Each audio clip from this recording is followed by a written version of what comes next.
Most people who visit Trento, Italy are just passing through. They're using it as a transport hub or a gateway into the Italian Alps, the Dolomites, Val Gardena, South Tyrol, you name it, it's all up there north of here. But I instead am staying here for the day. I'm going to do some exploring, some looking around, see what is in the city itself. From 1814 to 1918, the end of the First World War, this city was actually part of Austria, so I've got a feeling we're going to see a lot of Austrian German influence in the city as we walk around it. I'm currently strolling alongside a very picturesque river with trees behind me, a lovely trail, mountains in the background. However, 5-6 minutes walk from where I am currently is Piazza del Duomo di Trento, which is the main square of the city. That's where we're heading, and I've got a feeling we're going to see some of those influences right from the beginning. Well, if you want to get a good view of the city, you've got to put yourself out a little bit. So I just bought a €7 ticket to get on the big wheel here at the Christmas Market Fairground. And whilst I'm heading up, I'll tell you that the city has a population of about 120,000 people, and it's actually built on top of the ruins of a former Roman city that existed here a couple of thousand years ago. The actual wheel is about 70 feet high, and it has 24 carriages just like this. We're getting pretty crazy high now. I haven't been in one of these for many years. The wheel was made in Italy, and so were these mountains. Look at this. We're already getting some fantastic views, and we're not even close to the top yet. Scream if you want to go faster.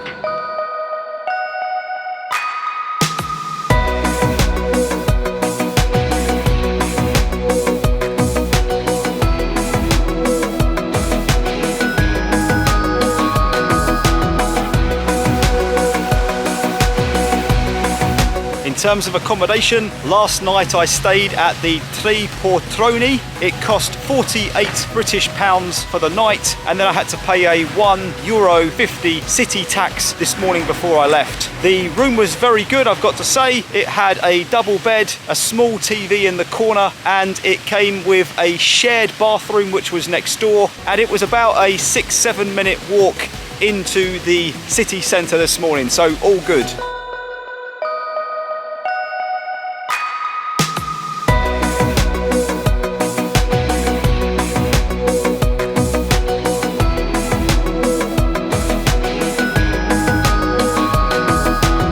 Just across the street behind me is the Torre Vanga, or the Vanga Tower, that was built in the early 1200s by Prince Bishop Federico Vanga, and at that point it was the westernmost bastion of the old city walls. It is 34 metres tall and was built right against the river, which is now just a couple of 100 metres away, so I'm guessing the river has been diverted at some point. I just went inside. It is free to enter. The staff in there are really helpful and kind. They showed me around. There's good signage in English, and there are lots of exhibits pointing towards the history of the tower, going through the medieval period to the Second World War and bringing it back out to the current day. This is a photograph of the tower and the building next to it.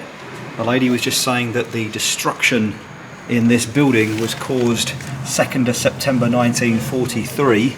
And there is the shell of the missile. It was originally built to defend the Dos Trento hill, which we will be visiting a little bit later on. Right here is the Mountain and Garda bike map. So you can see this giant loop of bike paths and trails. The red line is the line that the mountain bikers will follow. Touches the northern edge of Lake Garda. Lots of side trails, 219 kilometers altogether, over 10,000 meters of altitude difference. That's a tough one. This is the grand facade of the Basilica di Santa Maria Maggiore. It was built in the early part of the 1500s on the site of another church, and when they were building this one, they came across a whole treasure trove of Roman artifacts that told the people that were building it a little bit more about the area's Roman history. Inside it is one of the earliest examples of a single nave church in Trentino. It has magnificent paintings on the walls, as well as a painting on display called the Organ Choir. The altar is very well decorated and it has a large organ above it. The basilica is in the Renaissance style and it is definitely worth stopping by, having a look inside if you're passing by.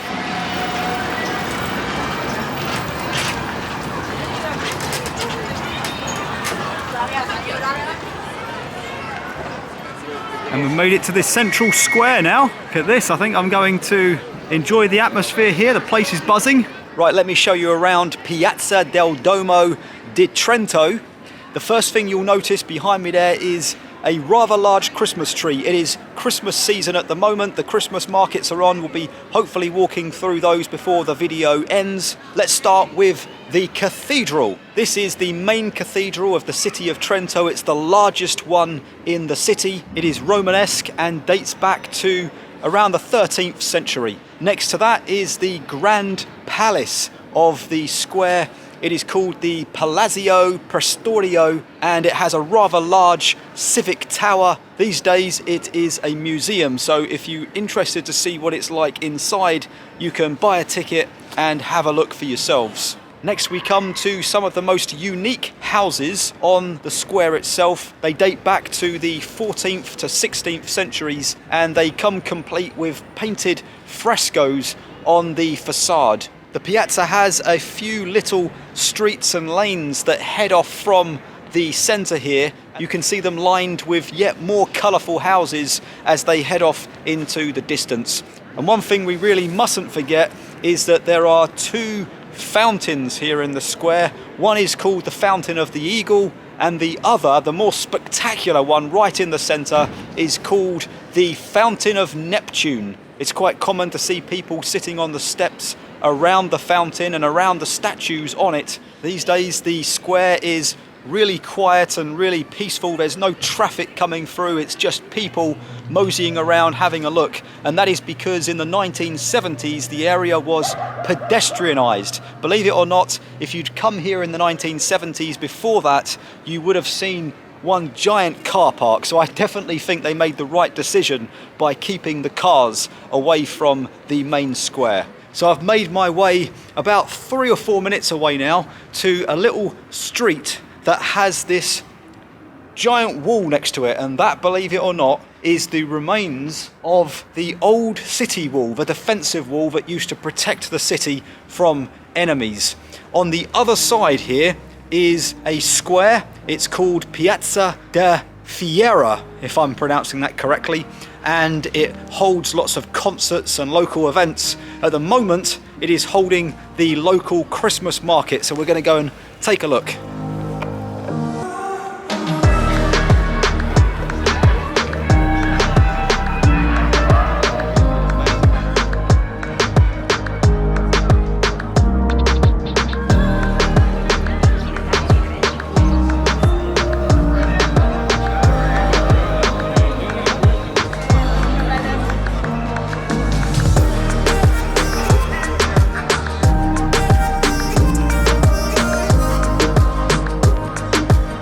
So very close to this old water fountain that's still working.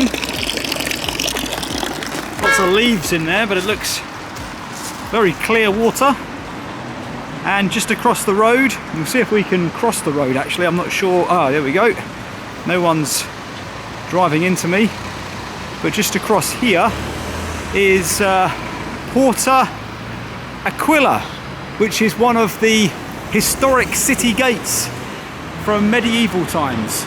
I'm now at Trento Castle, and it's really interesting actually because the fortification that was here right next to the city walls was expanded into a castle in the 13th century, and then over the centuries more and more areas have been added to the structure itself. So what you've now got is this patchwork of different building styles that make up the castle. If you do want to get inside, you do have to pay. However, if you just want to come and have a look at the facade, walk around the gardens and take a look at some of the artifacts that are on display outside, then that is free and you don't have to pay anything. So in the shadow of the cathedral, there is a three-dimensional map of the old town here in Trento. That's what I was just looking up towards, and there is the statue in the middle of the piazza.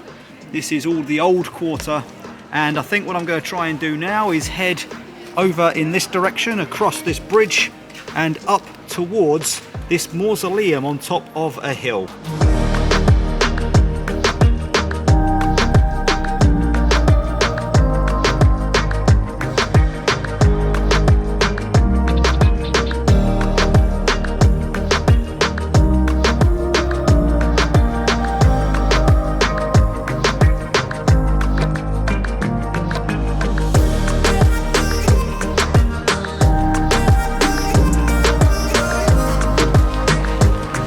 Oh boy, I didn't realise the hill was quite this big and that there were going to be this many steps, but I've got a feeling each and every step is going to be worth it.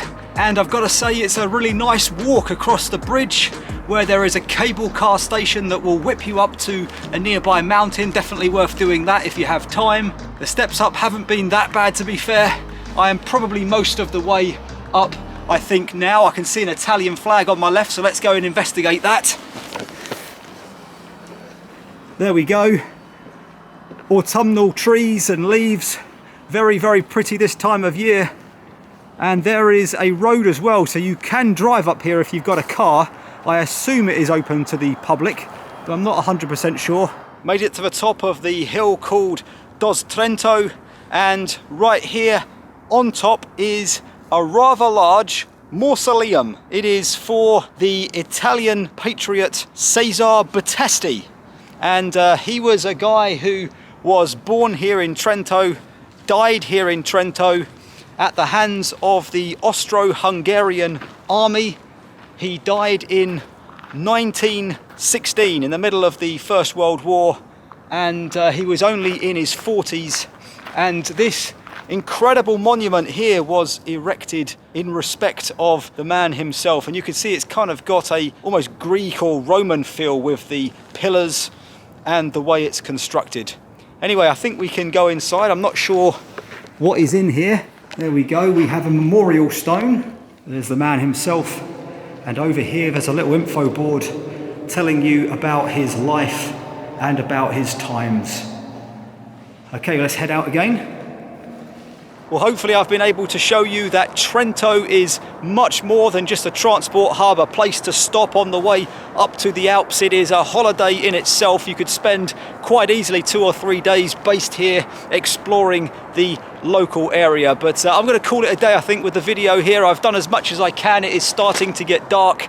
I have been admiring some of the wonderful views from the top of the hill here, right back over the valley and the city of Trento.